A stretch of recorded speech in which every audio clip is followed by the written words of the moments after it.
بە دەرچوونی بە شێوەیەکی فەرمی لە یەکێتی ئەوروپا سەردەمێکی نوێ لە پەیوەندی نێوان بەریتانیا و یەکێتێکە دەست پێ دەکات بە تایبەت لە بوارەکانی گەشتکردن و بازرگانی و کۆچکردن و هاوکاری ئاسایش. وەک بۆریس جۆنسن سەرۆکوەزیرانی بەریتانیا دەڵێت ئازادی لە ناو لەپی دەستیانە و پێویستە تا دوایین ئاست سوودی لێ ببینن.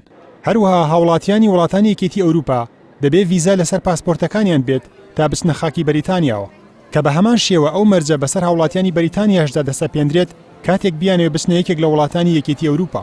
ئەوەش دوای ئەوەی بۆ ماوەی 47 ساڵ بە ئازادی و بەبێ هیچ کۆت و بەندێک هاوڵاتیانی هەردوو لە گەشتەکانیان دەکرد. بەڵام دەبێت دیارترین ئەو مەرجانە کامانە بن هاوڵاتیانی بەریتانیا لەمە و دوا پێوەی پابند بن.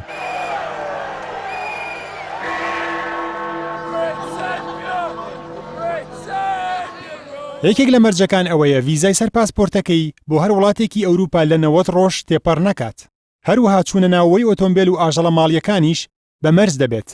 دەشپێت بیسەلمێنێت بە ڕەپارێکی پێویستی لەگەڵ خۆی هەڵگرتووە کاتێک دەچێتە هەر وڵاتێکی یەکێتی ئەوروپاوە. مەرجێکی تریش ئەوەیە پێویستە ئەو کەسە بەڵێنامە پڕ بکاتەوە بەوەی پێش بە سەرچوونی ماوەی ڤیزاکەی بۆ بەریتانیا بگەڕێتەوە. جگەلەوە دوای برێگزێت بەریتانیەکان دەبنە خاوەنی پاسپۆرتێکی نوێ. هەروەها بیمەی تەندروستی تایبەت بە بەریتانیەکانی ناو یەکێتی ئەوروپا هەڵدەوەشێنرێتەوە و چیتر کاری پێ ناکرێت. لەلایەکی ترەوە بەپێی راپۆرتە ڕۆژنامەوانیەکان نزیکەی 3,600,000 لە هاوڵاتیانی وڵاتانی یەکێتی ئەوروپا کە لە بەریتانیا دەژین بەو مەرجانە زەرەرمەند دەبن.